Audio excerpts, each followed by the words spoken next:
మాజీ మంత్రి గుడివాడ అమర్నాథ్ చుట్టూ ఉచ్చు బిగుస్తోంది. ఏపీ మహిళా సంఘాలు తీవ్ర ఆగ్రహం వ్యక్తం చేశారు. హోంమంత్రి అనిత్పై అనుచిత వ్యాఖ్యలు చేశారని ఏపీ మహిళా కమిషన్ చైర్పర్సన్ శైలజ తీవ్రంగా మండిపడ్డారు. గుడివాడ అమర్నాథ్ వెంటనే బహిరంగ క్షమాపణ చెప్పాలని డిమాండ్ చేశారు. గుడివాడ అమర్నాథ్ కమెంట్స్ పై ఏపీలో తెలుగు మహిళలు నిరసనలు వ్యక్తం చేస్తున్నట్లు సమాచారం. మరోవైపు AP deputy CM Pawan Kalyan, మంత్రి నారా లోకేష్ కూడా ఈ ఘటనపై స్పందించారు. మహిళల కట్టుబొట్టుపై విమర్శలు చేయటం ఏంటని పవన్ కళ్యాణ్ సీరియస్ అయ్యారు. రైట్, దీనిపై మరింత సమాచారం మా ప్రతినిధి రవిచంద్ మనకు అందిస్తారు. రవిచంద్.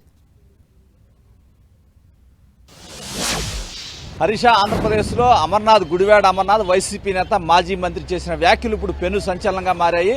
హోంమంత్రి వంగలపూడి అనితను ఉద్దేశించి ఆయన చేసిన కామెంట్స్ గత 2 రోజుల నుంచి కూడా అన్ని వర్గాలు, సమాజంలోని అన్ని వర్గాలు కూడా తీవ్ర స్థాయిలో ఖండిస్తున్నాయి. అందరూ కూడా బేషరతుగా అమర్నాథ్ క్షమాపణ చెప్పాలి అనితకి అంటున్నారు. అయితే అనితను చేసిన వ్యాఖ్యలే కాదు, యావత్ మహిళా సమాజాన్ని కించిపరిచే విధంగా అమర్నాథ్ చేసిన వ్యాఖ్యలు ఉన్నాయని చెప్పి మహిళా సంఘాలు మండిపడుతున్నాయి. ముఖ్యంగా మహిళా కమిషన్ చైర్పర్సన్ రాయపాటి శైలజ తీవ్ర స్థాయిలో వ్యాఖ్యలు చేశారు. మహిళల కట్టుబొట్టు గురించి ఎటువంటి వ్యాఖ్యలు చేయటం నిజంగా వారి సంస్కారానికి నిదర్శనం.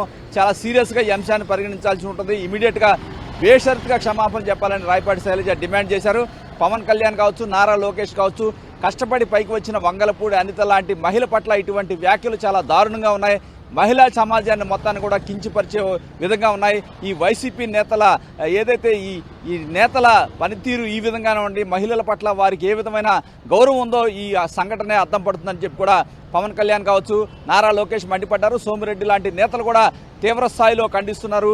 ఎందుకంటే సమాజంలో ఇప్పుడిప్పుడే 33% మహిళా రిజర్వేషన్ అని చెప్పి దేశవ్యాప్తంగా మహిళలను ముందుకు తీసుకువెళ్లే కార్యక్రమాలు జరుగుతుంటే ఈ విధంగా వైసీపీ నేతల మహిళలను కించపరిచే విధంగా ఇటువంటి వ్యాఖ్యలు ఏ విధంగా చేస్తారని చెప్పి తీవ్ర స్థాయిలో మండిపడడం జరిగింది. దీనిపై అనిత కూడా నిన్న స్పందించారు.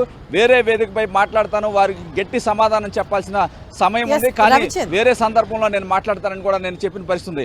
ఈ నేపథ్యంలో చాలా సీరియస్ గా ఈ అంశాన్ని మహిళా సంఘాలు కావచ్చు, ఆంధ్రప్రదేశ్ లో మహిళా మనులందరూ కూడా తీవ్ర స్థాయిలో నిరసన కార్యక్రమాలు అయితే చెప్తున్నారు. నిన్న రాష్ట్ర వ్యాప్తంగా కూడా నిరసనలు చెరజాగాయి. ఈ రోజు కూడా నిరసనలు కొనసాగుతూనే ఉన్నాయి. రవిచంద్, అంటే ఆయన చేసిన వ్యాఖ్యలపైన ఇంత వ్యతిరేకత, ఇంత ఆగ్రహం వ్యక్తమవుతుండడంతో అమర్నాథ్ కూడా దీనిపైన రియాక్ట్ అయినట్లు తెలుస్తుంది. అసలు ఆయన ఏమన్నారు?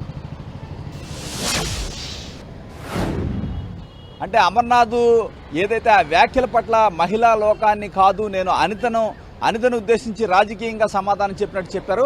అవి కూడా కొంత సహేతుకంగా అనిపించడం లేదు. ఈ నేపథ్యంలో మహిళలు దానికి కూడా ఎక్కడా కూడా అనుకూలంగా లేరు. ఎందుకంటే ఆయన ఏదైతే క్షమాపణ అయితే చెప్పలేదు, అనితను అన్నాను, నేను మహిళలను అనలేదనే విధంగా ఆయన చేసిన వ్యాఖ్యలు కూడా మరింత వివాదాన్ని మరింత ముందుకు తీసుకెళ్లే విధంగా మనకు కనిపిస్తున్నాయి. ఈ నేపథ్యంలోనే మధ్యాహ్నం 12 గంటలకు అమర్నాథ్ ప్రెస్ మీట్ పెట్టినట్టు తెలుస్తుంది. ఆయన ఒకవేళ క్షమాపణ చెప్తారా లేదా వివాదాన్ని ఇంకా ముందుకు తీసుకెళ్తారనేది చూడాలి. కానీ రాష్ట్ర వ్యాప్తంగా కూడా కొంత అయితే మహిళల్లో కొంత ఈ విషయం పట్ల చాలా వ్యతిరేకత అయితే వ్యక్తం చేస్తున్నారు. ఎందుకంటే వైసీపీ నేతలు తరచుగా మహిళలను ఈ విధంగా అవమానపరుస్తున్నారు.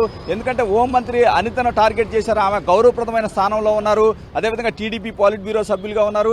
ఇప్పుడు 2వ ఎమ్మెల్యేగా ఉన్నారు. టీడీపీలో చాలా అగ్రెసివ్గా ఉంటారు.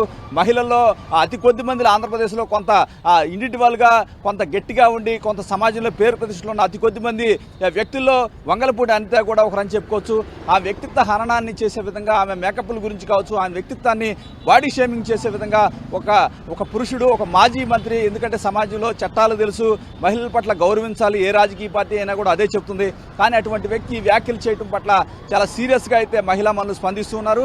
దీని పట్ల ఆంధ్రప్రదేశ్ అమరావతి ప్రాంతంలో మహిళలు కూడా నిన్న దిష్టిబొమ్మలు దహనం చేశారు. కోడిగుడ్లతో ఆయన దిష్టిబొమ్మను దహనం చేసిన పరిస్థితి ఉంది. రాష్ట్ర వ్యాప్తంగా కూడా తెలుగు మహిళలు కూడా నిరసన అయితే కొనసాగిస్తున్నారు. ఎట్టి పరిస్థితుల్లో కూడా బేషరతుగా క్షమాపణ చెప్పాలని ముక్త కంఠంతో సమాజం అంతా కూడా డిమాండ్ చేస్తూ ఉంది. థాంక్యూ రవిచంద్.